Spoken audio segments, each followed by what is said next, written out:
से हमें 8.2 exercise complete करनी है स्टूडेंट्स। तो बेसिकली आइए हम लोगों को करना क्या है इसमें वो समझते हैं। हमें यहाँ पर दो टॉपिक्स को समझना है। नंबर वन कि किसी भी बायनोमियल एक्सपेंशन में जो आरथ टर्म होता है, इंग्लिश में उसको कहते हैं जनरल टर्म और हिंदी में कहते हैं सामान्य पद, हो सकता है कुछ और नाम हो, लेकिन जनरल टर्म या इसको आप आरथ टर्म भी कह सकते हैं, ठीक है ना। एंड मिडिल टर्म, यानी कि एक्सपेंशन जब हम करेंगे तो जो मध्य पद होगा वो क्या होगा। और साथ ही हम लोग इन दोनों के अलावा ये समझेंगे कि अगर किसी बायनोमियल एक्सपेंशन को हम कर रहे हैं तो कौन से पद में x की कोई खास पावर एग्जिस्ट करेगी या होगी नहीं होगी, इस तरह के प्रश्नों का भी हम लोग देखेंगे यहाँ पे इस पर्टिकुलर लेक्चर में। तो आइए स्टूडेंट, सबसे पहले हम लोग समझते हैं कि r+1वां या आरथ टर्म क्या होता है बेसिकली। तो आइए यहाँ पे शुरुआत करते हैं। आपको याद होगा बच्चों कि जब हमने a प्लस बी का एक्सपेंशन किया था, यानी a plus b raise to the power n का बायनोमियल थ्योरम से एक्सपेंशन किया था, तो वो एक्सपेंशन आया था nc0 an b raise to the power 0 plus nc1 a raise to the power n-1 b1 nc2 a raise to the power n-2 b square and so on. और यहाँ पर जो टर्म था वो था ncr and it is a raise to the power n-r and b raise to the power r and so on ncn a raise to the power 0 and b raise to the power n। So this is the binomial expansion. So this is the binomial expansion। हाँ,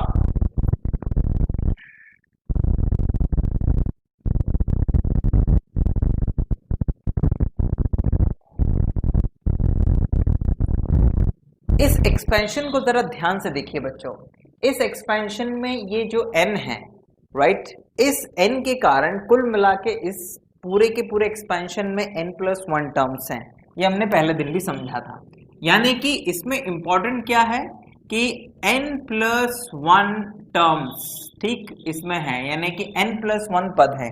n+1 पदों का मतलब ये है कि जैसे कि आप a प्लस बी का होल स्क्वायर करते हैं तो कितने पद आते हैं उसमें, a प्लस बी के होल स्क्वायर में a square plus 2ab plus b square, है ना। कितने पद आए, 3 पद आए, यानी कि एक ज्यादा आया। तो उसी तरह यहाँ पर अगर n है तो ये कुल मिला के n+1 पद होंगे, है ना। देखो जरा, nc1 से लेके ncn तक गया तो ये n हो गए और ये nc0 मिलाकर एक n+1वां पद हो गया। अब इसमें ये जो होता है ये होता है पहला पद, ये होता है दूसरा पद। ध्यान दीजिएगा कि पहले पद में nc0 आता है, दूसरे पद में nc1 आता है, तीसरे पद में nc2 आता है और चौथे पद में nc3 आएगा। और इस तरह ये जो r आ रहा है तो वास्तव में ये जो पद है ये rवां पद नहीं है, एक ज्यादा, यानी कि ये है r+1वां पद। कौन सा पद, r+1वां पद।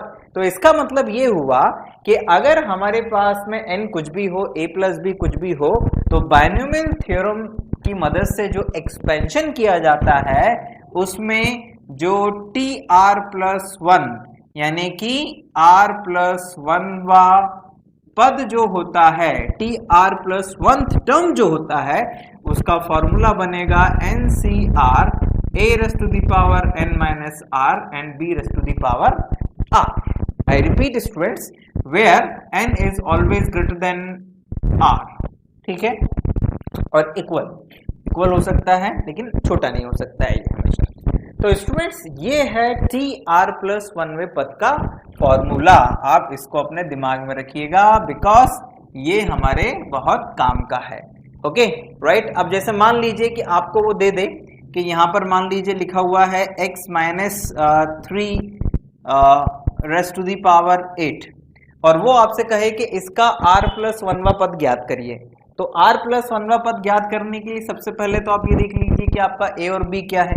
तो यहाँ पर आपका जो a है वो है x, जो b है वो है -3 और जो n है वो है 8 और आपको उसने बोला है r+1वां यानी कि सामान्य जनरल टर्म फाइंड करिए। तो आप r प्लस 1वां पद जो फाइंड करेंगे तो this is equals to NCR a raise to the power n minus r and b raise to the power r। तो यहां पर बच्चों n की जगह पर आप लिखेंगे 8CR देन a की वैल्यू है x, तो x raise to the power n minus r into b की वैल्यू है -3, तो -3 raise to the power r। तो ये आ गया बच्चों जनरल टर्म, और इस जनरल टर्म की मदद से आप T1, T2, T3, T4 पद फाइंड कर सकते हैं। जैसे अगर हम कहें कि भैया T1 यानी कि पहला पद क्या होगा, तो T1 का मतलब है T0 प्लस 1, तो वास्तव में हमने r की जगह पर 0 लिया है, तो T0 प्लस 1 यानी कि T1वां पद जो होगा वो बराबर होगा 8C0 x to the power 8 minus 0 and -3 raise to the power 0, यानी 8C0 तो 1 हो गया और ये हो गया x टू दी पावर 8। तो ये पहला पद है। नाउ दूसरा पद अगर हमें निकालना पड़ जाए तो T2 को हम लोग लिखेंगे T1 प्लस 1। अब कंपैरिजन कर लेंगे, यहाँ पे तो r का काम कौन कर रहा है, 1 कर रहा है, तो r की जगह पर 1 यानी कि 8C1 x to the power 8 minus 1 और -3 रेज़ टू दी पावर 1, तो ये आ जाएगा 8C1 का मतलब 8 x टू दी पावर 7 और -3, तो ये हो जाएगा -24, 8 या 24 और x to the power 7 students. तो ये हो जाएगा द्वितीय पद यानी r प्लस 2वां पद, सॉरी r प्लस 1वां यानी कि 1 प्लस 1 सेकेंड टर्म हो जाएगा ये, ठीक। अब इसी तरह अगर आपको थर्ड निकालना पड़े तो आप यहाँ पे लिखेंगे T2 प्लस 1 हमेशा रहेगा और जो भी उसके साथ रहेगा वो r का काम करेगा, तो T2 प्लस 1 यानी कि थर्ड टर्म बराबर होगा 8C2 x to the power 8 minus 2 and -3 raise to the power 2, तो ये हो जाएगा बच्चों हमारे पास में इट्स 8C2 मतलब 8 इंटू 7 अपॉन 2 इंटू 1 और x टू दी पावर 6 और -3 रेज़ टू दी पावर 2 का मतलब है 9 प्लस 9। ओके, ये 2 से आप इसे कैंसिल कर दीजिए तो ये 4 टाइम, तो यहाँ पर हो जाएगा बच्चों कितना, ये हो जाएगा आपका 7 4 28 और 28 इंटू 9, तो 28 इंटू 9 ये हो जाएगा आई थिंक 280 minus 28, तो इट्स आई थिंक इट्स 252, 60 70 80, तो its 260 not 60, its 252 x raise to the power 6। तो this is the third term, this is the second term, this is the first term. तो आप इसी तरह से इसके किसी भी नंबर का टर्म निकाल सकते हैं, फिर वो 5वां हो चाहे 6वां हो चाहे 7वां हो। आपको इस बात का ध्यान रखना है कि जिस भी नंबर का पद निकाला जाना है उससे एक कम होगी r की वैल्यू जो कि फॉर्मूले में फिट की जाएगी। तो मेरे हिसाब से बच्चों किसी भी बाइनोमियल एक्सपेंशन में हम rth टर्म कैसे निकालते हैं और उसकी मदद से फिर दूसरा तीसरा चौथा यानी कि first second third fourth fifth sixth term कैसे निकालते हैं ये आप लोगों को समझ में आ गया होगा। अब मैं आगे बढ़ता हूं कि जब हम बाइनोमियल एक्सपेंशन करते हैं तो उसमें मध्य पद कैसे निकाला जाता है। मध्य पद का मतलब मिडिल टर्म जो बीच में होगा, जैसे कि इस a plus b whole square के एक्सपेंशन में a square plus 2ab plus b square, तो बीच का टर्म कौन सा है, बीच का टर्म है 2ab मध्य पद, ठीक है ना। तो किसी भी बाइनोमियल एक्सपेंशन में बीच का टर्म कैसे निकाला जाता है, उसका क्या प्रोसीजर होता है, क्या रूल होता है, हम उसके ऊपर बात कर लेते हैं यहाँ पर, ठीक है। आइए देखते हैं। ना बच्चों अब हम लोग बात करेंगे कि बाइनोमियल एक्सपेंशन में मिडिल टर्म कैसे निकाला जाता है, ठीक है ना। मिडिल टर्म राइट, तो मिडिल टर्म निकालने के लिए हमें क्या करना है, क्या ध्यान देना है, इस बात को ध्यान से सुनिए बच्चों। हमने अभी अभी समझा कि जब हम एक्सपेंशन करते हैं तो जो भी n की वैल्यू होती है उससे एक ज्यादा पद हमें मिलते हैं एक्सपेंशन में। तो अब जरा ध्यान दीजिए, अगर एक्सपेंशन में जो नंबर ऑफ टर्म्स हैं यानी पदों की संख्या है अगर वो विषम है, विषम मतलब 3 है, 5 है, 7 है, 9 है, तो ऐसी स्थिति में बीच का पद आसानी से निकाला जा सकता है और वो कोई एक ही होगा। जैसे कि अगर 3 पद हैं तो आपको बीच में एक पद मिलेगा, 5 होंगे तो 2 इधर बीच में एक मिलेगा, 7 होंगे तो 3 इधर बीच में एक मिलेगा। यानी कि अगर यहाँ पर a plus b raise to the power 2 था तो 3 पद मिल रहे थे। यहाँ पर क्या कहते हैं 4 होता तो 5 पद मिलते, 6 होता तो 7 पद मिलते। यानी कि जब n की वैल्यू इवन होगी, यानी कि एक सम संख्या होगी, तो जो मध्य पद होगा वो बहुत आसानी से निकाला जा सकेगा, यानी कि एक ही मध्य पद मिलेगा हमें। ठीक, तो मध्य पद निकालने के लिए बच्चों हमारे पास में बेसिकली 2 फॉर्मूले काम करेंगे यहाँ पे। कौन कौन से? Number 1, when n is even, यानी कि जब n जो हो वो एक सम संख्या हो, सम संख्या जब होगी, when n is even then expansion have n plus 1 that is odd number of terms, यानी कि उसमें जो नंबर ऑफ टर्म्स होंगे उनकी संख्या ऑड होगी। तो ऐसी स्थिति में जो मिडिल टर्म होगा बच्चों वो आपको इस फॉर्मूले से निकाला जाएगा। मिडिल टर्म होगा, middle term is equals to, it is equals to n plus 1 upon 2th term, right. यानी कि जो भी n की वैल्यू होगी, ठीक है ना, आप उसमें, सॉरी मैं यहां पर कुछ गलत कर दिया हूं, आपका ये फॉर्मूला ऐसे बनेगा, it is n by 2 plus 1, right, this one. यानी कि जो भी n की वैल्यू होगी, n अगर सम संख्या है तो उसमें 2 का भाग दीजिए, जो भी आए उसमें एक और जोड़ दीजिए, तो वो आपका क्या हो जाएगा? मिडिल टर्म हो जाएगा। फॉर एग्जाम्पल आपसे कहा जाए कि आप x minus 2y raise to the power 8 इसका मिडिल टर्म निकालिए, तो मिडिल टर्म क्या होगा? मिडिल टर्म हो जाएगा 8/2 प्लस 1, यानी कि 8/2, यानी कि 4 प्लस 1, यानी कि 5th टर्म। तो जो 5th टर्म होगा वो इसका मिडिल टर्म होगा।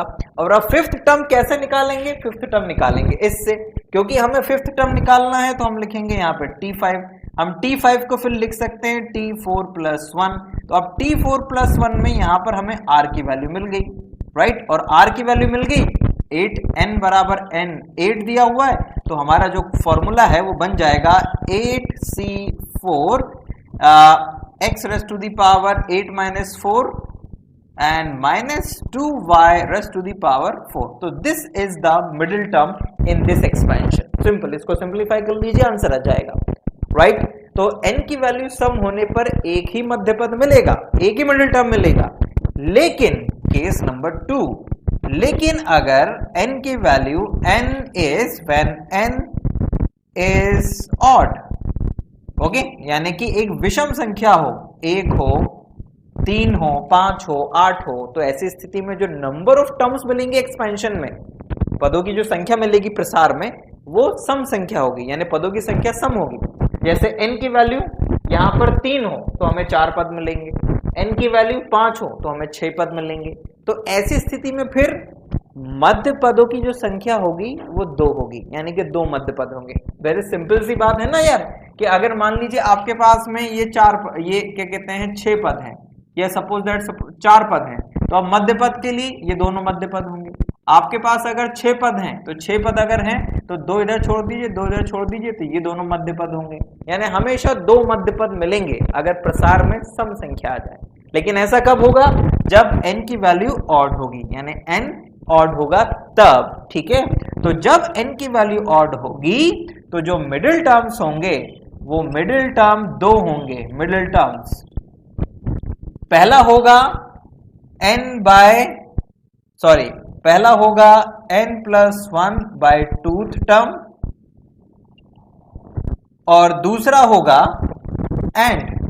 दूसरा होगा बच्चों n plus 2 by 2th term, right. Okay, यहां पर n ऑड था तो यहां पर फिर होगा n प्लस 2, तो n प्लस 2 नहीं बच्चों, यहां पर होना चाहिए फिर n plus 3, right, n plus 3th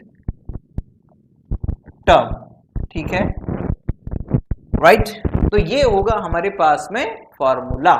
अब जरा ध्यान दीजिए कि इसकी मदद से ये हमें जो नंबर ऑफ मिडिल टर्म्स हैं या मिडिल टर्म की जो वैल्यू है वो कैसे निकालना है।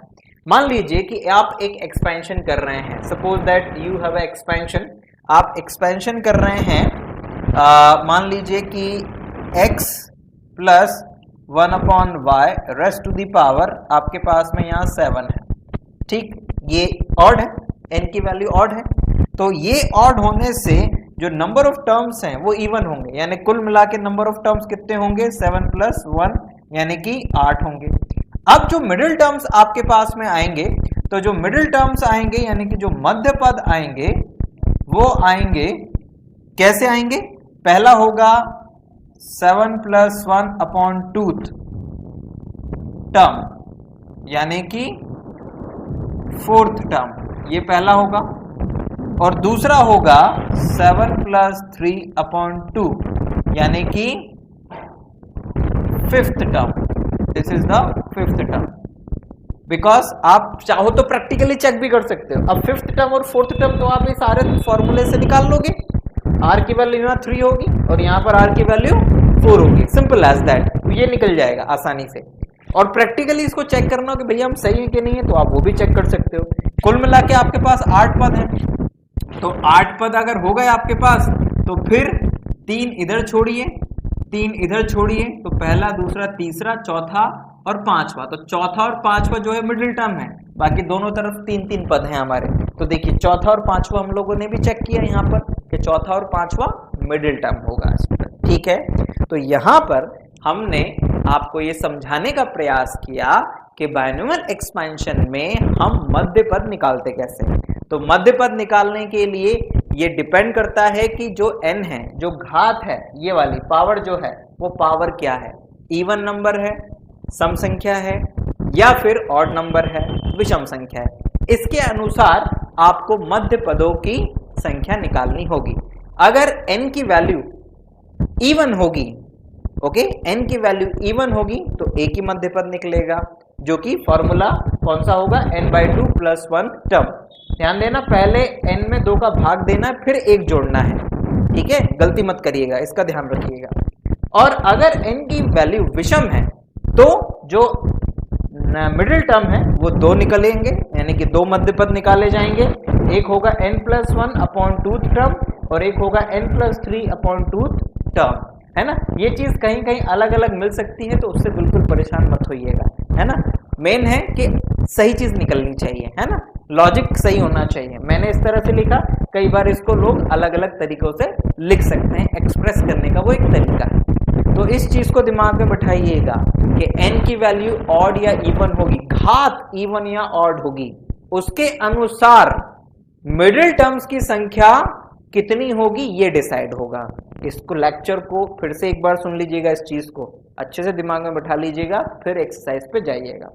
एग्जाम्पल जरूर करिएगा, है ना, एग्जाम्पल हमेशा जरूर करिएगा हर एक्सरसाइज के पहले। जितने भी एग्जाम्पल दिए हैं आपकी एनसीईआरटी की बुक में, these are the most important examples, उससे आपको चीजों को समझने में भी मदद मिलेगी। अब मैं आता हूं डायरेक्ट एक्सरसाइज पे बच्चों, राइट।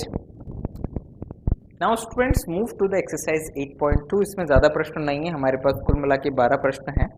और यहाँ पर ज़रा ध्यान दीजिएगा कि फर्स्ट और सेकंड क्वेश्चन एक जैसे हैं और थर्ड और फोर्थ एक जैसा है। तो फर्स्ट और सेकंड में हमसे पूछा है कि find the coefficient of x⁵ in x + 3x⁸ and a⁵ b⁵7 in a-2b⁵12। मतलब कि अगर इसका बायनोमियल थ्योरम से एक्सपेंशन किया जाए तो कौन से नंबर के पद में x⁵ आएगा, वो ये पूछना चाह रहा है। और उसी तरह इसमें ये पूछना चाह रहा है कि a-2b⁵12 का अगर एक्सपेंशन किया जाएगा तो उसमें कौन से नंबर के पद में a⁵ और b⁵7 आएगा, ये हम पहले निकालेंगे, यानी r की वैल्यू। और फिर r की वैल्यू जब निकल जाएगी तो जो भी इनके साथ में कोफिशिएंट होगा, कोफिशिएंट मतलब गुणांक, इनके साथ में क्या है ये हम लोग निकाल लेंगे आसानी से। मतलब बेसिकली जो क्वेश्चन है वो गुणांक यानी कोफिशिएंट निकालना है, लेकिन उसके लिए ये जरूरी होगा पहले हम ये पता लगा पाए कि ये कौन से नंबर पर आने वाला है, ये कोफिशिएंट, ठीक, तो उससे अपना काम हो जाएगा। ठीक, इन दोनों में से बच्चों में एक क्वेश्चन करके बताऊंगा, बाकी दूसरा आप लोग करेंगे, ठीक है ना। मैं आता हूं बच्चों पहले प्रथम प्रश्न पे। तो इट्स वेरी इजी, जब हम लोग इस तरह के प्रश्नों को करेंगे तो हम लोग मान लेंगे कि late x to the power 5 contain in r plus 1 term, यानी कि हमने मान लिया कि ये r plus 1वें पद में है x की पावर 5। तो फिर ये जो पर्टिकुलर क्वेश्चन है, इस पर्टिकुलर क्वेश्चन में हमारे पास में जो फॉर्मूला बनेगा पहले टी आर प्लस 1 वा, तो वो होगा n c r a to the power n minus r and b to the power r. तो हियर यानी कि यहाँ पर हमारे पास n की वैल्यू है 6, r तो r ही रहेगा, सॉरी n की वैल्यू है 8, r ही रहेगा, ठीक है ना। एंड देन इसके बाद में a की जो वैल्यू है वो है x और जो b की वैल्यू है वो है 3। आपको मेनली a, b और n की वैल्यू आइडेंटिफाई करनी है कि वो क्या है। देन टी आर प्लस 1 वा पद इज इक्वल्स टू, हमें मिल जाएगा NCR की वैल्यू की जगह हम लिखेंगे 8CR, यहाँ पर लिखेंगे A की जगह पर बच्चों X, तो X की पावर N माइनस R यानी कि 8 माइनस R और B यानी कि 3 raised to the power R, ठीक है ना। अब उसने हमसे ये कहा था कि भैया X की पावर कितनी होनी चाहिए, 5 होना चाहिए, ठीक है ना। तो x की पावर 5 के लिए जरा देखो कि यहां पर कितना होना चाहिए। फिर x की पावर 5 कब आएगा, जब r की वैल्यू कितनी हो जाए, 3 हो जाए, ठीक है ना। So this implies that for coefficient, for ऐसे लिखते हैं, for x to the power 5 we have 8 minus r is equals to 5। तो ये जब सॉल्व करेंगे आप तो r की वैल्यू आ जाएगी 3, मतलब कि r की वैल्यू जब 3 होगी तब वहां पर x की पावर 5 आएगा, ठीक है ना। तो यहां से आप ऐसा कह सकते हैं कि t, r की वैल्यू आप यहां रखिए 3 प्लस 1 यानी कि t4। So this is equals to 8c3, right, 8c3 x to the power 5 और यहाँ पर हो जाएगा 3 रेज़ टू द पावर 3। तो 8c3 को आप 8 7 6 और यहाँ पर 3 2 1 और ये हो गया x की पावर 5 और ये हो गया 3 रेज़ टू द पावर 3, मतलब कि 27। ये 6 से 6 कैंसिल कर दीजिए, तो जो कोफिशिएंट है वो आपके पास में आ जाएगा। सो देयरफॉर कोफिशिएंट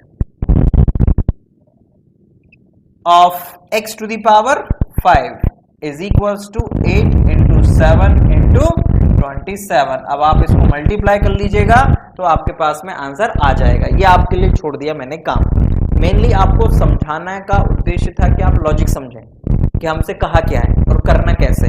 हमें नहीं पता था भैया कि x की पावर 5 कौन से नंबर के पद में आएगा, हमने मान लिया कि r प्लस 1वें पद में आएगा वो, फिर हमने r प्लस 1वें पद का फॉर्मूला लगाया, उसमें सारी वैल्यूज रख दी, फिर हमने लॉजिकली ये सोचा कि भैया अगर मुझे यहाँ पर x की पावर 5 लानी है तो मैं कैसे लाऊं, तो उसके लिए भैया 8 माइनस r की वैल्यू 5 होना चाहिए फिर, ओके। तो जैसे हमने किया तो r की वैल्यू आ गई, और जैसे r की वैल्यू आई हमने वापस इसमें रख दिया, तो x की पावर 5 को छोड़कर जो भी बचा वो x की पावर 5 का कोफिशिएंट यानी कि गुणांक होगा, और वही हमारा आंसर है जो हमसे उसने पूछा था, राइट। जो द्वितीय प्रश्न है उसको मैं शॉर्ट में बता रहा हूं। जो द्वितीय प्रश्न है, द्वितीय प्रश्न में भी आप यही लॉजिक अपनाएंगे, ठीक है ना। यहां पर n की वैल्यू है 12 यानी कि 12CR, यहां पर a की वैल्यू है x स्क्वायर, तो x raise to the power यानी x square raise to the power 12 minus r। Be careful क्योंकि यहां पर a की वैल्यू x स्क्वायर में है, और minus yx raise to the power r। यहाँ पे ध्यान दीजिएगा कि वो जो x है वो दोनों में है, इसलिए यहाँ पर थोड़ा सा आपको ध्यान से काम करना पड़ेगा। ये बाकी ये चीज लिख लीजिएगा ताकि दिक्कत ना जाए, मैं शॉर्ट में बता रहा हूँ बस आपको। Now this is equals to 12CR। Okay, गलती हमसे ये हो गई है कि बेसिकली ये था ए और बी की वैल्यू, और हमें क्वेश्चन ये था, हमने यहाँ पर मिस्टेकली लिख लिया है। तो 12 तो सही था बच्चों, 12CR। बाकी यहाँ पर एक्स स्क्वायर की जगह पर आएगा a और माइनस वाई एक्स की जगह पर आएगा -2b। ठीक है बच्चों, तो माइनस ये अपन ने सही कर लिया है। अब आगे बढ़ते हैं। तो a raise to the power 12, ठीक है ना, ये a raise to the power 12 minus r, ये -2 b raise to the power r, तो हम इसको ऐसे भी लिख सकते हैं -2 raise to the power r और b raise to the power r। और अब आपको दिख रहा है कि a की पावर है 12 माइनस r और b की पावर है r, तो आप यहाँ पे देख सकते हैं कि हमें a की पावर 5 और b की पावर 7 चाहिए। तो आपको दिख ही रहा है कि यहाँ पर b की पावर 7 कब आ सकता है, जब r की वैल्यू 7 हो। लेकिन r की वैल्यू 7 ही होगी, इसको क्रॉस चेक कर लेंगे हम a की पावर के साथ में, ठीक है ना। तो हम यहाँ पे लिखेंगे for a to the power 5 and b to the power 7 we have r is equal to 7। तो उसके लिए r की वैल्यू को क्या होना पड़ेगा, 7। और क्रॉस चेक कर लेते हैं कि भाई जब हम 12 माइनस r को 5 रखेंगे तो r इज इक्वल टू आएगा 7, यानी यहां से भी क्रॉस चेक हो रहा है, क्योंकि भाई a की पावर 5 होना चाहिए, मतलब इसकी वैल्यू 5 होना चाहिए, और ये तो 7 दिख गया हमको डायरेक्ट। इसकी वैल्यू 7 के लिए, सॉरी 5 के लिए इसको 5 लिख दिया, तब भी r 7 आ रहा है और यहाँ से भी r 7 आ रहा है, यानी दोनों कंडीशन हमारी संतुष्ट हो रही है, यानी r की वैल्यू 7 ही है। तो जैसे ही r की वैल्यू आ जाएगी आप यहाँ पर लिख देंगे, तो t7 + 1 यानी कि t8 यानी 8वां नंबर का जो पद है उसमें आपको a की पावर 5 और b की पावर 7 मिलने वाला है। तो आगे बढ़ते हैं बच्चों। This is equal to 12C7, क्योंकि r की वैल्यू 7 है, और a टू द पावर 5, यहाँ पर a to the power 5 and -2 raise to the power 7 और b raise to the power 7। तो a raise to the power 5 और b raise to the power 7 आ गया। इसका कोफिशिएंट क्या है, तो कोफिशिएंट बन जाएगा इसका, आप देख लीजिए अब इसके साथ में क्या क्या है, तो ये आएगा 12C7 और -2 रेज़ टू दी पावर 7। तो दिस इज योर आंसर। अब इसको सॉल्व करने की जिम्मेदारी आपकी है, बिकॉज 12C7 को आप लिखेंगे कुछ इस तरह से, 12C7 को आप लिख सकते हैं 12C5। फॉर्मूला आपको याद होगा एक, कि NCR बराबर होता है NCn-R, तो उससे आप इसको ऐसा लिख लेंगे, फिर 12, 11, 10, 9, 7, नॉट 7, 8 ऐसे लिखेंगे, और फिर 5, 4, 3, 2, 1 बाकी कैंसिल कर देंगे। जो आंसर आएगा उसमें -2 raise to the power 7, -2 raise to the power 7 I think -128 होगा, और इसमें मल्टीप्लाई कर देंगे, आंसर आ जाएगा। तो ये आपका काम है, और आंसर शीट से क्रॉस चेक कर लीजिए, मेन है प्रोसेस को समझना, ठीक। तो आई होप कि ये दो क्वेश्चंस आपको समझ में आए होंगे कि हमें किसी एक्सपेंशन में किसी खास टर्म का कोफिशिएंट कैसे निकालना है, ये आपके समझ में आना चाहिए। अब सिंपल जो अगला क्वेश्चन है उसमें हमसे थर्ड और फोर्थ क्वेश्चन में जनरल टर्म कहा है, यानी कि r+1 टर्म कहा है, इसको तो आप डायरेक्ट फॉर्मूले में लिख देंगे और लिख देंगे, that's the general term. It's very easy and lollipop question. Now student, question number third और फोर्थ देखिए, इसमें हमें जनरल टर्म निकालना है। तो जनरल टर्म का फॉर्मूला आपके पास, आपको पता है कि इट्स ये आपका थर्ड क्वेश्चन है। जनरल टर्म हमारे पास में होता है, आप यहाँ पे सिंपली लिख देंगे जनरल टर्म, राइट। तो TR+1 इज इक्वल्स टू होता है NCR, a raise to the power n-R and b raise to the power r। This is a general term, और इस जनरल टर्म में जब आप सारी वैल्यूज रखेंगे तो यहाँ पर n की वैल्यू है 6, ठीक है, a की वैल्यू है x² और b की वैल्यू है -y। तो सारी वैल्यूज रख दीजिए बच्चों। तो it's 6CR a raise to the power, यानी a की जगह पर आप लिखेंगे x² raise to the power n की जगह आएगा 6 -r एंड b की जगह पर आएगा -y raise to the power r, ठीक है। अब इसको थोड़ा सिंप्लीफाई कर लेते हैं। तो 6CR x², आपको पता है कि पावर अगर इस तरह से हो तो मल्टीप्लाई हो जाता है पावर का, तो ये बन जाएगा x, ये 2 का मल्टीप्लाई करो दोनों में, तो x की power 12 minus 2r, right, x की पावर 12 माइनस 2r, एंड ये माइनस है और ये y, तो आप इसको ऐसे भी लिख सकते हैं minus 1 raise to the power r and y raise to the power r, ठीक है ना। अब क्योंकि ये r की वैल्यू के ऊपर डिपेंड करेगा कि ये साइन इसका क्या आएगा, पॉजिटिव आएगा कि नेगेटिव आएगा। सो this is your r plus 1th term यानी कि जनरल टर्म, खत्म क्वेश्चन, सिंपल एज दैट। अब आप इसको आगे लिखें चाहे यहीं पे लिखे रहने दें, कोई फर्क नहीं पड़ता है, राइट। नाउ नेक्स्ट, इस क्वेश्चन में जब आप r प्लस 1 टर्म निकालेंगे तो r प्लस 1 टर्म के लिए फिर a और b आइडेंटिफाई करिए। तो इस पर्टिकुलर क्वेश्चन में n बराबर तो 12 है, a बराबर है x स्क्वायर और b बराबर है माइनस yx, ठीक है ना। तो जब आप इसमें r प्लस 1 टर्म यानी जनरल टर्म निकालेंगे तो it's 12cr and x square raise to the power n minus r, n की जगह पर हम लोग लिखेंगे 12, ठीक, and minus yx raise to the power r। अब इसको थोड़ा सिंप्लीफाई करना पड़ेगा क्योंकि सेकेंड टर्म में y और x दोनों है, तो this is equals to 12cr और फिर यहाँ पे x स्क्वायर में इस 2 का मल्टीप्लाई इन दोनों में होगा तो x raise to the power 24 minus 2r, ठीक है, और माइनस है ये और raise to the power r है तो minus 1 raise to the power r लिख दीजिए, इसको लिख दीजिए y raise to the power r और इसे लिख दीजिए x raise to the power r, दोनों को, ठीक है ना, अलग अलग। अब ये x की पावर और ये x की पावर दोनों ऐड होंगे क्योंकि ये r है, सॉरी बेस दोनों के सेम है क्योंकि आधार सेम है, तो 12cr में कोई परिवर्तन नहीं, x की पावर 24 माइनस 2r और ये प्लस r, ये minus 1 raise to the power r as it is और y raise to the power r as it is, minus 2r में से एक r जाएगा तो आपको मिल जाएगा 12cr और x की पावर हो जाएगी 24 minus r, right, and minus 1 raise to the power r और y raise to the power r, तो this is your tr plus 1 term, ये हो जाएगा आपका जनरल टर्म, ओके। तो this is the answer of your question number 4। तो इस तरह से बच्चों हम लोगों ने जनरल टर्म निकालना भी सीखा। आपको लॉजिक समझना है, तो ये पेपर में क्वेश्चन कुछ भी आ सकता है, लेकिन आपको ये पता होना चाहिए कि r टर्म यानी कि जनरल टर्म सामान्य पद निकालते कैसे, ठीक है। अब आइए जरा आगे के प्रश्नों में जाते हैं।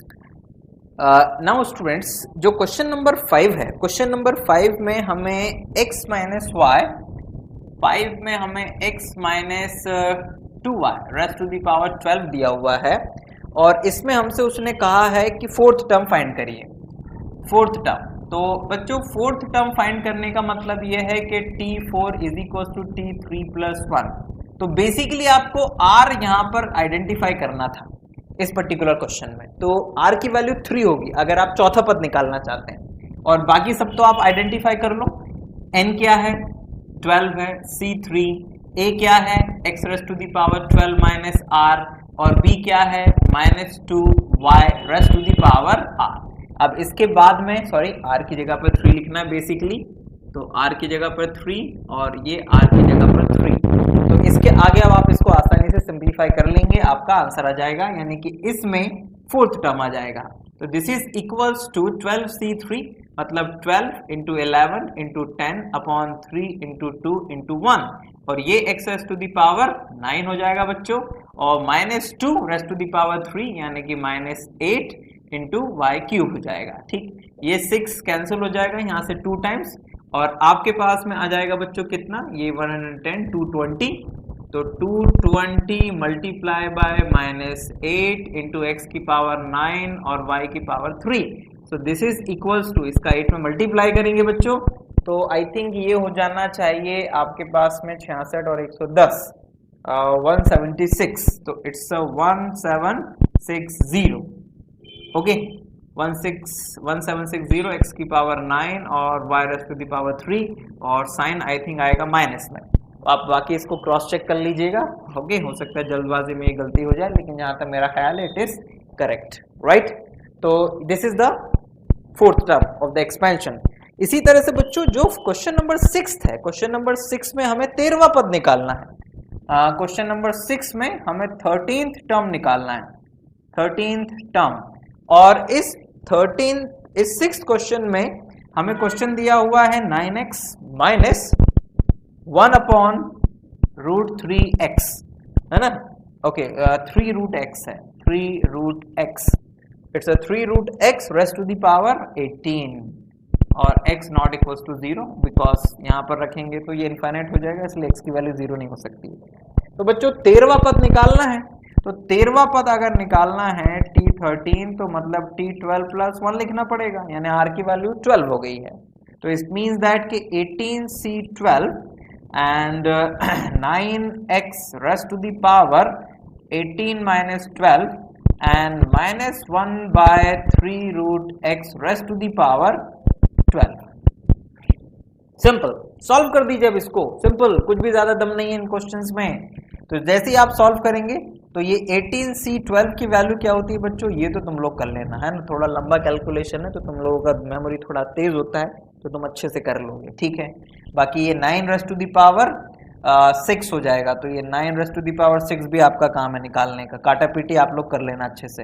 ये x टू द पावर 6 हो गया, ये माइनस 12 है तो ये प्लस बन जाएगा 1/3 रेस्ट टू द पावर 12 और x की पावर √x है, 12 है तो ये आ जाएगा बच्चों divide by 1/x raised to the power 6, है ना? क्योंकि रूट है तो आधी हो जाएंगी पावर, ठीक है? अब इन 3 चीजों को आप लोग सिंप्लीफाई कर लीजिएगा, 2 और ये 3, बाकी ये दोनों पावर तो ओके एक जैसी पावर आ गई है, ये 6 और ये 6 कट गया तो आपके पास में आ जाएगा कितना, इट्स 18c12 और 9 रेस्ट टू द पावर 6, बल्कि मैं तो ये कहूँगा कि ये भी कैंसिल हो जाएगा बिकॉज 12, हाँ ये पूरा का पूरा कैंसिल हो रहा है तो ये भी कैंसिल हो जाएगा, बस आपका केवल यही आंसर है।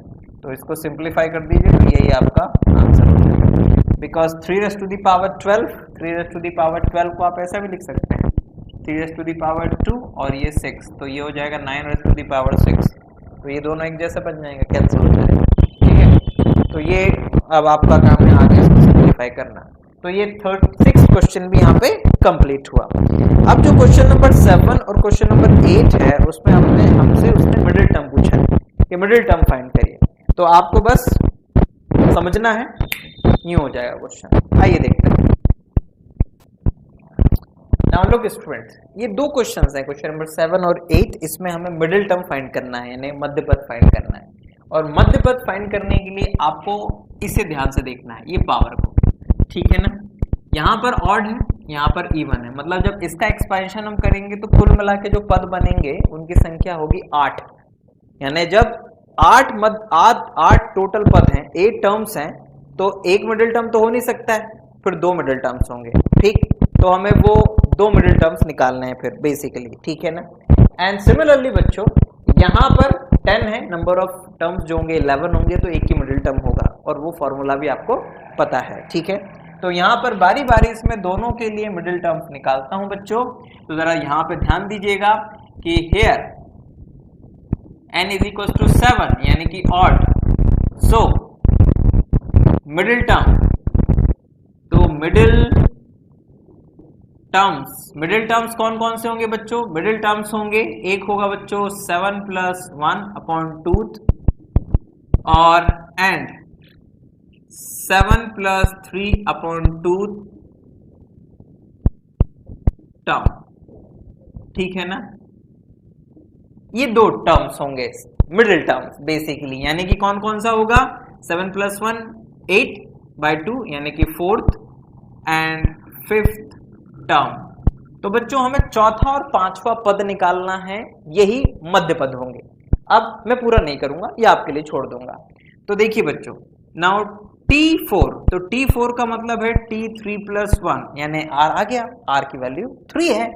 अब यहां पर इस पर्टिकुलर क्वेश्चन में n की वैल्यू 7 है, तो 7c3 एंड a की वैल्यू है 3 यानी कि 3 raised to the power 7 - 3 और b की वैल्यू है -x²/6 यानी कि -x²/6 raised to the power 3, simple, यानी कि r। अब आप इसको सिंप्लीफाई कर लीजिए, आंसर आ जाएगा। और अगर आप इसको सिंप्लीफाई करें तो 7c3 3 raised to the power कितना? ये 4, ये -x² बाय 6 और ये है पावर 3, यानी आंसर तो माइनस में ही आने वाला है क्योंकि पूरे की पावर 3 है और माइनस है तो माइनस आ जाएगा। x की power x square raise to the power 3 यानी x raise to the power 6 और ये हो जाएगा 3 रेस टू दी पावर 3। अब काटा पीटी कर लीजिएगा, आंसर आ जाएगा।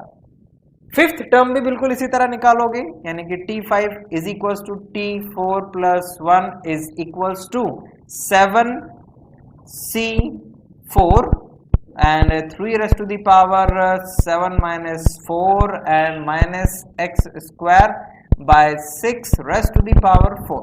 सिंपल, इसको और सिंप्लीफाई करेंगे तो 7c4 and x 3 raised to the power 3 and x minus है तो ये पावर क्योंकि इवन है तो it's x raised to the power 8 upon 6 raised to the power 4। अब इसको सिंप्लीफाई कर लीजिएगा, जो भी काटा पीटी करनी हो वो आपका आंसर हो जाएगा। यानी कि n की वैल्यू ऑड होने पर दो मध्य पद निकले, ठीक है, कौन सा, फोर्थ और फिफ्थ। फॉर्मूला कैसे बनाया ये भी आपको पता है, दिमाग में रखिएगा। अब यहां पर देखते हैं तो यहां पर बहुत आसान है। इस वाले में क्योंकि n इज इक्वल टू कितना दिया है 10, एक इवन नंबर दिया है, right, it's a even number. तो जो मिडिल टर्म है वो मिडिल टर्म क्या हो जाएगा, वो मिडिल टर्म हो जाएगा आपका 10/2 प्लस 1 टर्म, राइट। तो this is equals to 5 plus 1 term यानी कि 6 टर्म, राइट। यानी कि जो छठवां पद है, कुल मिला के 11 पद होंगे, 5 इधर, बीच में छठवें नंबर का जो पद होगा वो मिडिल टर्म होगा, मध्य पद होगा। तो 6 यानी t6 इज इक्वल टू आएगा t5 प्लस 1 यानी r की वैल्यू 5 है तो इट्स 10c5 x/3, a की वैल्यू है x/3 raise to the power 10 minus 5 और b की वैल्यू है 9y तो 9y raise to the power 5 बच्चों, है ना। बाकी प्लस था इसलिए प्लस ही रहेगा, अगर माइनस में होता तो माइनस 9y आता, ठीक है। So this is equals to 10c5 and x/3 यानी x raise to the power 5 and 3 raise to the power 5 into 9y raise to the power 5। So this is your answer. बाकी 9 race to the power 5 अलग कर दीजिएगा, y raise to the power 5 अगर कुछ cancel हो रहा हो तो उसको कैंसिल आउट कर लीजिएगा, वही आपका आंसर होगा। That's all in the question number 8। ज्यादातर कैलकुलेशन पार्ट आपको करना है, ये आपकी मेमोरी शार्प करेगा, ठीक है ना। Now students we are moving to the next question, question number 9, 10, 11, 12 उसको देखते हैं। Now move to the question number 9 students. Question number 9 हमसे ये कहता है कि in the expansion of 1 plus a raised to the power m plus n prove that the coefficient of a to the power m and a to the power n are equal. यानी कि जब हम इस question में 1 plus a raised to the power m plus n का expansion करेंगे तो वो हमसे ये कह रहा है कि a to the power n यानी कि coefficient, right, coefficient of a to the power m और coefficient of a to the power n बराबर होंगे। यानी कि हमें दोनों के कोफिशिएंट्स देखना है, a to the power m का भी और a to the power n का भी, और ये दोनों कोफिशिएंट्स इक्वल होंगे, ये हमें प्रूव करना है। तो इट्स वेरी सिंपल, हम लोग मान लेते हैं कि a to the power m और a to the power n जो भी मिलने वाला है वो हमें किसी r प्लस 1th टर्म में मिलने वाला है। यानी कि पहले हम जनरल टर्म निकालते हैं, तो द जनरल टर्म निकालेंगे तो जनरल टर्म हमें मिलेगा tr plus 1 is equals to ncr a raise to the power n minus r and b raise to the power r and n की जगह पर हम लिखेंगे m plus n c r a to the power m plus n minus r and b raise to the power, sorry यहां पर I think a की जगह पर 1 है तो ये तो हो जाएगा 1 और a to the power r आ जाएगा बच्चों यहां पर, राइट, सिंपल एज दैट। तो अब जरा ध्यान दीजिएगा कि यहां पर we have m plus n c r and ये तो 1 हो गया and a raise to the power r। अब coefficient of a to the power m। अब coefficient of a to the power m के लिए क्या होना पड़ेगा बच्चों, यहां r की जगह पर m होगा, ठीक है ना, यानी कि coefficient for of a to the power m होगा m plus n c by m, तो r मतलब m लिखना पड़ेगा, तो यहां पर m कर दीजिए है ना, बिकॉज यहां पर r की वैल्यू कितनी हो जाएगी, m हो जाएगी। और उसी तरह से coefficient of a to the power n is equals to m plus n c n, यानी कि यहां पर r की वैल्यू n हो जाएगी। और अब अगर आप ध्यान से देखें तो ये दोनों आपस में इक्वल हैं। क्यों इक्वल हैं, क्योंकि आप जानते हैं कि a m plus n c m plus n minus n लिखा जा सकता है इसे, वो तो प्रॉपर्टी आपको याद होगी कि NCR बराबर NCn माइनस r। तो इस प्रॉपर्टी का यूज अगर हम यहां पर करेंगे तो यहां पर फिर ये n से n कट जाएगा और यहां पर आ जाएगा m प्लस n cm, और वास्तव में ये क्या है, this is the coefficient of a to the power m। तो यहां पर फिर a to the power n और a to the power m की कोफिशिएंट बराबर होगा, यही हमें प्रूफ करना था, coefficient of a to the power m, right, यही हमें प्रूफ करना था। सिंपल, वेरी सिंपल, कुछ नहीं करना है, बस जनरल टर्म निकालना है, a to the power n और a to the power m के लिए कोफिशिएंट देख लेना है और किसी एक में ये प्रॉपर्टी लगा देनी है तो दूसरा अपने आप आ जाएगा, प्रूफ हो जाएगा, दैट्स ऑल, ठीक है। नाउ स्टूडेंट्स, क्वेश्चन नंबर 10 हमसे ये कह रहा है the coefficient of the r minus 1th rth and r plus 1th term in the expansion of x plus 1 raised to the power n are in ratio 1:3:5, यानी कि 3 पद हैं, r minus 1, r और r plus 1 पद। इन पदों के जो coefficient हैं यानी कि जो गुणांक हैं उनका जो अनुपात है वो 1:3:5 है, किसमें, x plus 1 की पावर n में। तो जरा ध्यान देना बच्चों कि अगर मैं आपसे कहूं कि the r plus 1th term in x plus 1 raised to the power n, तो आप कहेंगे it is tr plus 1 is equals to what? It is equals to ncr x raised to the power n minus r, simple as that। ये r plus 1वां पद होगा, लेकिन अगर हमें कौन सा पद निकालना पड़े, लेकिन हमें स्टूडेंट्स भाई ये तो r plus 1वां पद हो गया, अब rवां पद अगर हमें निकालना पड़ेगा तो सिंपल हमको इसको पहले ऐसे लिखना पड़ेगा tr minus 1 plus 1, तो r का काम करेगा r minus 1, तो this is equals to nc r minus 1, right, nc r minus 1 and x raised to the power n minus r minus 1, जिसको आप लिख सकते हैं simply nc r minus 1 x raised to the power n minus r plus 1। And similarly जब आप tr minus 1वां पद निकालेंगे तो पहले इसको आपको ऐसे लिखना पड़ेगा भाई, तभी तो ये दोनों आपस में बैलेंस होंगे, क्योंकि हमें तो प्लस 1 बनाना ही है। तो अब r का काम कर रहा है r minus 2, तो this is equals to nc r minus 2 and x raised to the power n minus r plus 2 बन जाएगा ये, ठीक है ना। अब जरा ध्यान दीजिएगा, उसने हमसे ये कहा था कि इन तीनों पदों के जो कोफिशिएंट हैं वो, यानी किस किस के कोफिशिएंट, नाउ गिवन कोफिशिएंट किस किस के, coefficient of tr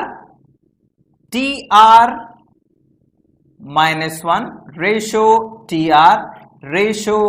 tr plus 1 is equals to 1:3:5, मतलब इनके कोफिशिएंट्स का अनुपात ये है। तो अब जरा ध्यान दीजिएगा, तो कोफिशिएंट बेसिकली होते क्या हैं, तो कोफिशिएंट में x वाला पद नहीं आता है, उसमें ये होता है coefficient, this is the coefficient, this is the coefficient and this is the coefficient, right. तो अब उसने हमसे ये कह रखा है, ओके, तो इसका मतलब ये हुआ कि दिस इंप्लाइज दैट कि जब आप tr minus 1 और trवे पद का के जो कोफिशिएंट्स हैं, यानी कि आप ऐसे लिख सकते हैं, नाउ कोफिशिएंट ठीक है ना, this is coefficient of this one is equals to 1:3, यानी r माइनस 1वें पद और rवें पद के कोफिशिएंट्स का रेशो 1:3 है। तो इसका मतलब ये हुआ कि वास्तव में वो और कुछ नहीं, r माइनस 1वां पद मतलब क्या, nc r माइनस 2, और rवां पद मतलब कि nc r minus 1, this is equals to 1:3। ये आपसे वो कह रहा है एक तरह से। अब आप इसको सिंप्लीफाई कर लीजिए बच्चों, तो इसको बना देंगे हम फैक्टोरियल n अपॉन में फैक्टोरियल n माइनस r, और ये -2 ये ब्रैकेट में आएगा, लेकिन divide by multiply by r minus 2 by the definition of combination. Now multiply, ये ऊपर का नीचे, नीचे का ऊपर होगा, तो it's a factorial r minus 1 factorial n minus r minus 1 ऐसे, and divide by factorial n is equals to 1:3। ये फैक्टोरियल से फैक्टोरियल n कैंसिल हो जाएगा बच्चों, ठीक है ना। और हमारे पास में हमें क्या मिल जाएगा, ये हमें मिल जाएगा फैक्टोरियल n r माइनस 1, ये है r माइनस 2। इन दोनों को बराबर बनाने के लिए ये बड़ा है, तो इसमें से एक कम कर देते हैं, तो r माइनस 1 को बाहर निकाल लेते हैं, तो फैक्टोरियल के अंदर बचेगा r माइनस 2, क्योंकि आपको पता है कि n फैक्टोरियल को हम it's n factorial n minus 1, यानी कि n को बाहर निकालोगे तो अंदर एक कम हो जाता है। तो अगर आप यहां से r माइनस 1 को बाहर निकालोगे तो एक और कम होगा, तो ये r माइनस 1 और एक और माइनस 1, तो ये r माइनस 2 हो जाएगा। सिमिलरली ये factorial n minus r plus 1 बन गया, तो इसको एज इट इज रहने दो, n minus r plus 1 divide by, अब जरा ध्यान देना कि ये n माइनस r प्लस 2 बनेगा, हम इसे बनाएंगे प्लस 1, तो उसके प्लस 1 प्लस 2 को प्लस 1 बनाने के लिए एक कम करना पड़ेगा, तो एक कम कर दो, यानी कि n माइनस r, ये जो है लिखा हुआ है ना, ये जो लिखा हुआ है n माइनस r प्लस 2, इसको पूरे के पूरे को बाहर निकाल दो, तो n माइनस r प्लस 2 को जब बाहर निकालोगे तो अंदर n minus r plus 2 minus 1 बन जाएगा, तो ये बेसिकली बन जाएगा फिर n माइनस r प्लस 1, तो it's n minus r plus 2 को जब बाहर निकाला तो अंदर बन गया n माइनस r प्लस 1, ठीक है ना, n माइनस r प्लस 1, और ये factorial r minus 2 as it is, and this is equals to 1:3। अब देखो ये इससे कट गया, ये इससे कट गया, और आपके पास r माइनस 1 अपॉन, एक काम करो क्रॉस मल्टीप्लाई कर दो, तो ये 3r minus 3 is equals to n minus r plus 2, right. अब इन सबको उधर लेके जाओ, तो दिस इज इक्वल्स टू, तो दिस इज इक्वल्स टू, एक काम करते हैं, इनको इधर लेकर आते हैं, तो ये इधर आएगा, तो ये बन जाएगा 4r माइनस n, और ये 3 उधर जाएगा, तो 2 प्लस 3 ये बन जाएगा 5, इसको नाम दे दीजिए इक्वेशन नंबर 2, सॉरी 1 नाम दे, दिस इज 1।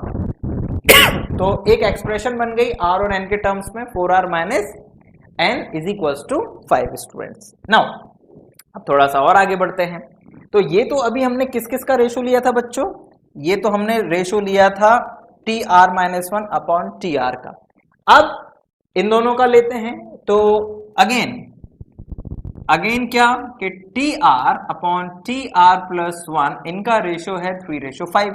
अब इनके कोफिशिएंट, मैं यहाँ पे कॉफी भी लिख देता हूँ, है ना, वरना आप हिंदी मीडियम वाले गुणांक लिखना है ना,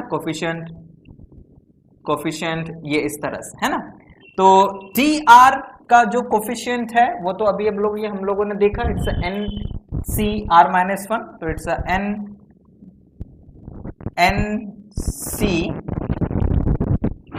nc r माइनस 1, और इसका है nc r, and this is equals to 3:5। Now nc r minus 1 को फिर से हम लिखेंगे बच्चों, तो इसको हम लोग लिख देंगे factorial n upon factorial r minus 1, और factorial it's n minus r, ये प्लस 1 बन जाएगा बच्चों, मल्टीप्लाई, ये ऊपर का नीचे कर देते हैं, तो ये फैक्टोरियल r, ये factorial n minus r upon में factorial n is equals to 3/5, ये और ये कैंसिल। अब ये बड़ा नंबर है r, और एक r माइनस 1 है, इसमें से r बाहर निकालोगे तो फैक्टोरियल के अंदर बचेगा r माइनस 1, ये r माइनस 1। उसी तरह n माइनस r को अगर बाहर निकाल लोगे तो अंदर बचेगा n माइनस r माइनस 1, ठीक है। मैं यहाँ पे कुछ गड़बड़ कर गया, इसको नहीं निकालना है बाहर, है ना, क्योंकि ये बड़ा है ये बड़ा है ये छोटा है, तो इसमें से बाहर निकालेंगे और इसको n माइनस आर बना देंगे। ठीक है, तो ये तो ठीक है, इसको एज इट इज रहने दो बच्चों, n minus r divide by ये r माइनस वन को भी एज इट इज रहने दो। अब इसमें से आप n minus r plus one बाहर निकालो तो अंदर एक माइनस वन आएगा जो इस प्लस वन को काट देगा, तो अंदर बचेगा केवल factorial n minus R. Now this is equals to 3/5। तो देखो कुछ कैंसिल हो रहा है, this is n minus R से n minus one, R minus one से R minus one cancel, cross multiply करो तो ये बनेगा 5r इज इक्वल्स टू ये बनेगा 3n minus 3r n plus 3, है ना, 3 का मल्टीप्लाई। एक काम करो n और r को इधर लेकर आओ तो ये 3r और ये 5r, ये बन जाएगा 8r minus 3n is equals to ये केवल 3 यहाँ पर। सो this is the equation number 2। तो ये आ गई बच्चों आपके पास इक्वेशन नंबर 1 एंड 2, और यहाँ पर अब आप इसको सॉल्व करेंगे, यानी 1 और 2 को सॉल्व करेंगे। तो मैं यहाँ पर आपको सॉल्व करता हूं बच्चों 1 और 2 को। तो सॉल्विंग 1 एंड 2, ठीक है ना। तो 1 और 2 को बच्चों जब आप लोग सॉल्व करेंगे तो जरा ध्यान दीजिएगा, ये लिखा है 4r, ये लिखा है 8r। एक काम करते हैं इसमें 2 का मल्टीप्लाई कर देते हैं, तो 8r minus 3n is equals to 3, right. And इसमें जब 2 का मल्टीप्लाई कर देंगे तो ये बन जाएगा 8r minus 2n is equals to 10, है ना। अब इनको माइनस कर दो तो चिन्ह बदल जाएंगे नीचे वाले के। देखो सॉल्व करना है तो आप अपने हिसाब से सॉल्व करो, कैसे करना है ये आपको पता है, आप 10th क्लास में कर चुके हो, है ना। 2 वेरिएबल वाले जो लीनियर इक्वेशन है उनको सॉल्व करना, तो उसमें हम लोग ये एलिमिनेशन मेथड यानी विलोपन विधि अपना रहे हैं। तो ये 8r से 8r कैंसिल, ये 3n में से ये 2n माइनस होगा तो आपको बचेगा यहाँ पे माइनस का n, और 3 में से माइनस 10 जाएगा तो ये बचेगा माइनस का 7। तो माइनस से माइनस कैंसिल, तो n की वैल्यू आ जाएगी 7। और जैसे ही n की वैल्यू 7 आएगी और n की वैल्यू को आप यहाँ पे रख दोगे तो आपको मिल जाएगा कितना, 4r minus 7 is equals to 5। तो ये 4r, ये 7 उधर जाएगा तो 4r इज इक्वल्स टू बन जाएगा कितना बच्चों, 12, और यहाँ से r बराबर आ जाएगा 3। तो बच्चों n की वैल्यू आ रही है 7 और r की वैल्यू आ रही है 3, और बेसिकली आपको यही निकालना था, n और r निकालना था।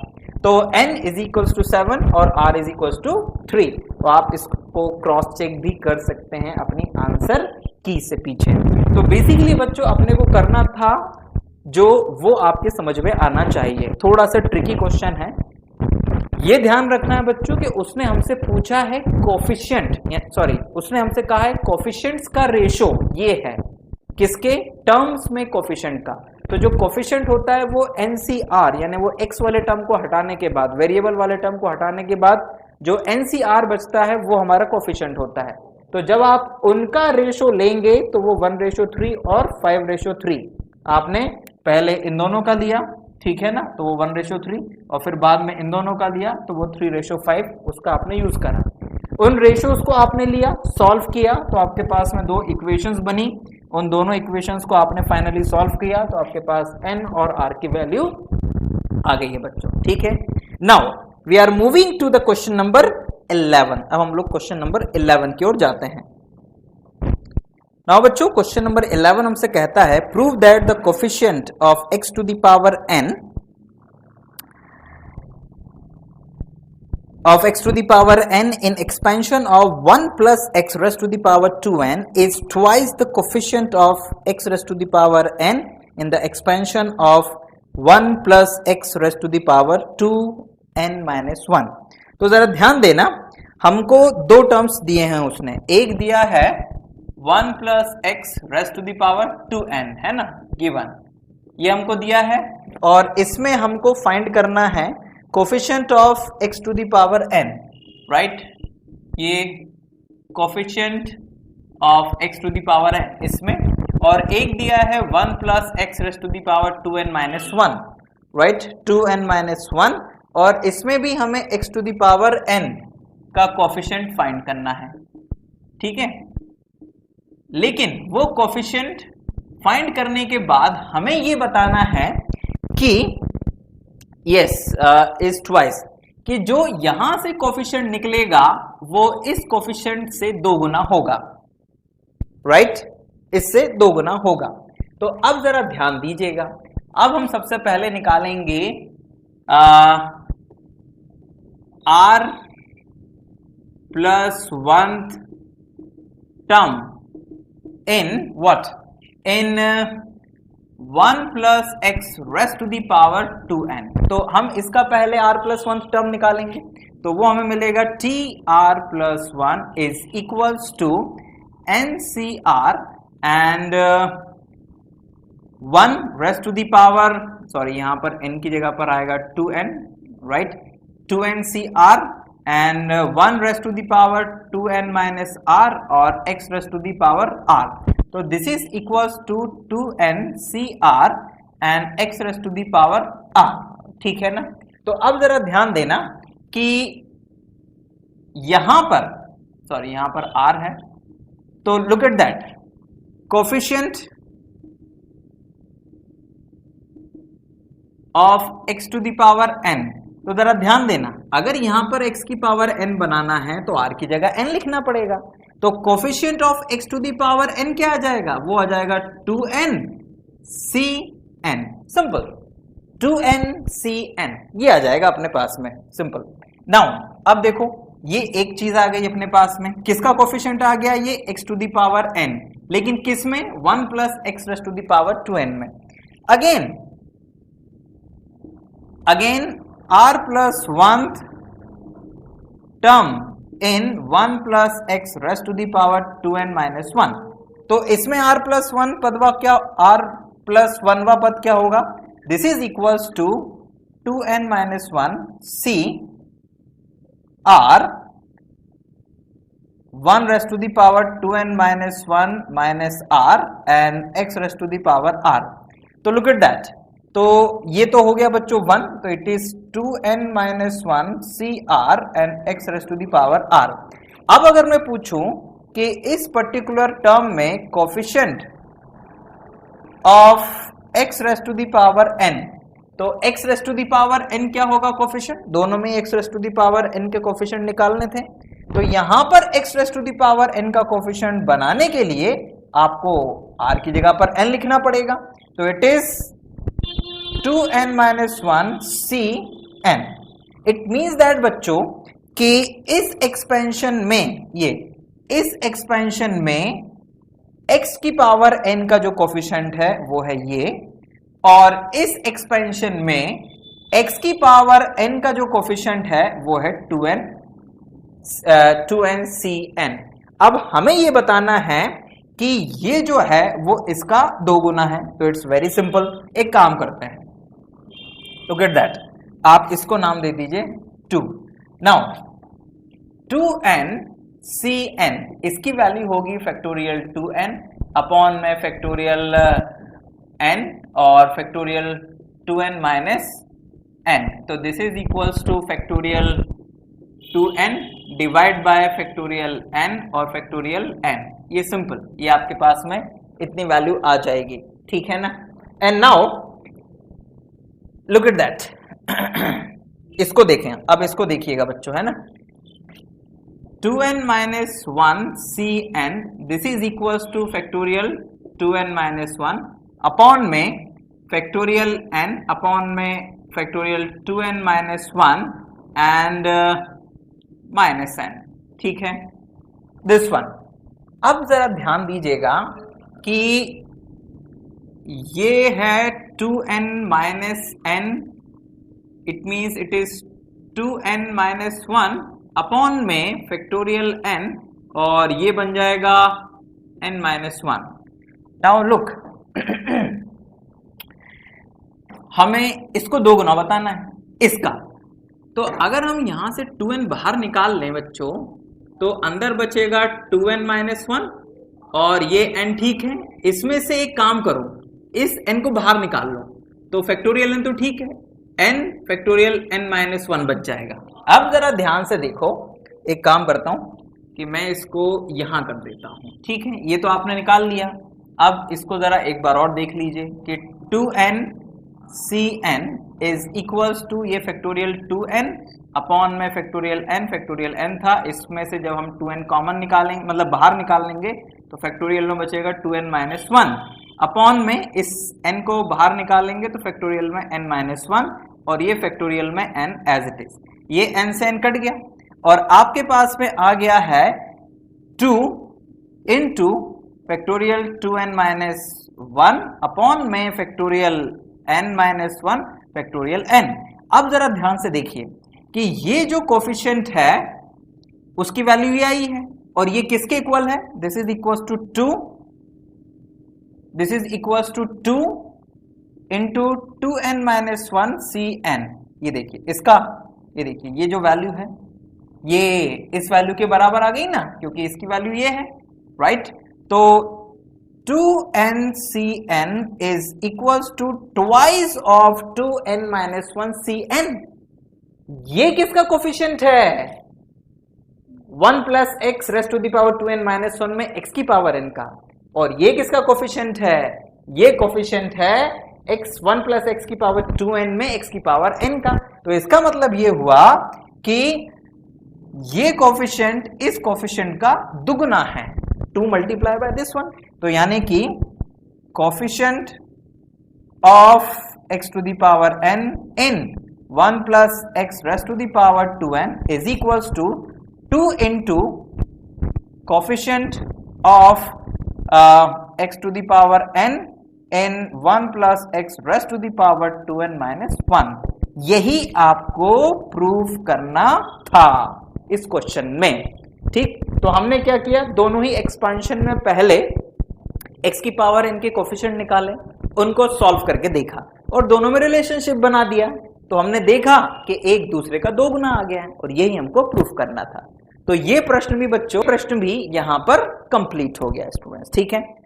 Now move to the last question students. Last question में हमसे वो कह रहा है find a positive value of m for which the coefficient of x square in the expansion 1 plus x raise to the power m is 6, ठीक। It means that वो हमसे कह रहा है कि भैया 1 प्लस एक्स की पावर m, 1 प्लस एक्स की पावर m का आप एक्सपेंशन कीजिए। This is the question number 12। Expansion कीजिए और उसमें x की पावर 2 का जो कोफिशिएंट है, जो कोफिशिएंट है वो 2 हो जाए, वो 2 आना चाहिए। आई रिपीट स्टूडेंट, हमें इसका एक्सपेंशन करना है और उसमें x की पावर 2 का जो कोफिशिएंट है वो 2 होना चाहिए। उसके लिए m की वैल्यू क्या होगी ये हमें फाइंड करना है, यानी m की वैल्यू फाइंड करना है। तो एक काम करते हैं, सबसे पहले इसका जनरल टर्म निकालते हैं, यानी कि r प्लस 1th टर्म। तो this is equals to mcr, it's 1 raise to the power m minus r and x raise to the power r। तो this is equals to mcr and x raise to the power r। तो अब जरा ध्यान दीजिएगा बच्चों, अब अगर मैं आपसे पूछूं कि इस एक्सपेंशन में coefficient of x to the power 2 क्या होगा, तो यहां पर x की पावर 2 बनाने के लिए आपको r की वैल्यू क्या लेनी पड़ेगी, 2। तो इसका मतलब यह हुआ कि कोफिशिएंट क्या होगा, mc2। कितना होगा, mc2। अब जरा ध्यान दीजिएगा कि इस mc2 की वैल्यू वो कह रहा है कि अगर 6 हो तो m की वैल्यू क्या होगी। नाउ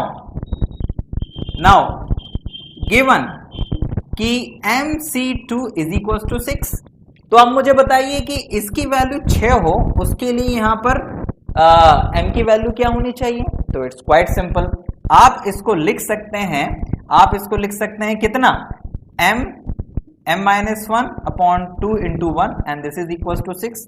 आपको पता है सिंपल, 2 अगर नीचे है तो आपको इससे घटते हुए 2 नंबर्स और फिर 2 इंटू 1 नीचे और ये 6। अब नाउ मल्टीप्लाई कर दीजिए तो m स्क्वायर माइनस m, ये इधर मल्टीप्लाई हो जाएगा तो ये 12 हो जाएगा और इधर आके ये माइनस का 12 हो जाएगा। अगर आप इसके फैक्टराइज करें बच्चों इसे, तो इसके फैक्टर्स बनेंगे m माइनस 4 और m plus 3 is equal to 0। जहां तक मेरा ख्याल है कि यही फैक्टर्स बनने चाहिए इसके, ठीक है ना, लेकिन फिर भी चेक कर लेते हैं। ये 12 हो जाएगा, ये ठीक है, ये बिल्कुल सही है। तो मतलब m इज इक्वल्स टू 4 और -3, -3 तो लिया ही नहीं जा सकता है, तो इसका मतलब ये हो गया कि m इज इक्वल्स टू 4 आएगा बच्चों, ठीक है ना। ये इसको जब आप सॉल्व करेंगे क्वाड्रेटिक इक्वेशन को, ये वाली इक्वेशन को, तो आपके पास m की वैल्यू 4 आएगी। और आप चेक भी कर सकते हैं कि 4 है, और आप चाहो तो क्रॉस चेक भी कर सकते हो कि 4c2 बराबर 4, 3/2 इंटू 1, और ये कैंसिल, ये 2 और ये 6 वैल्यू आ रही है। तो इसका मतलब ये हुआ कि x की पावर 2 का जो कोफिशिएंट है उसकी वैल्यू अगर 6 है तो उसके लिए m को कितना होना पड़ेगा, 4 होना पड़ेगा, ठीक है। तो यहां पर ये प्रश्न भी समाप्त हुआ और m की वैल्यू आ गई। तो इस तरह से बच्चों हमने ये एक्सरसाइज भी यहां पर फिनिश करी। मेरा आप लोगों से ये निवेदन है कि आप लोगों को एग्जाम्पल्स के क्वेश्चन करना है।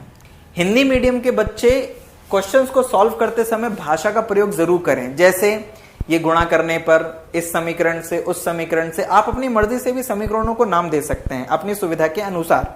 जब आप एग्जाम्पल्स को पढ़ेंगे, उनको समझेंगे, तो आप देखेंगे कि एग्जाम्पल्स में उसने भाषा का प्रयोग कैसे किया है। उसी भाषा का प्रयोग आपको भी प्रश्नों को हल करते समय करना है, क्योंकि कई बार मैंने भाषा का प्रयोग कम किया है, लेकिन मुंह से जो बोला है वो आपको लिखना चाहिए, ये आपकी प्रैक्टिस में होना चाहिए, ये भी इंपॉर्टेंट होता है, ठीक बच्चों।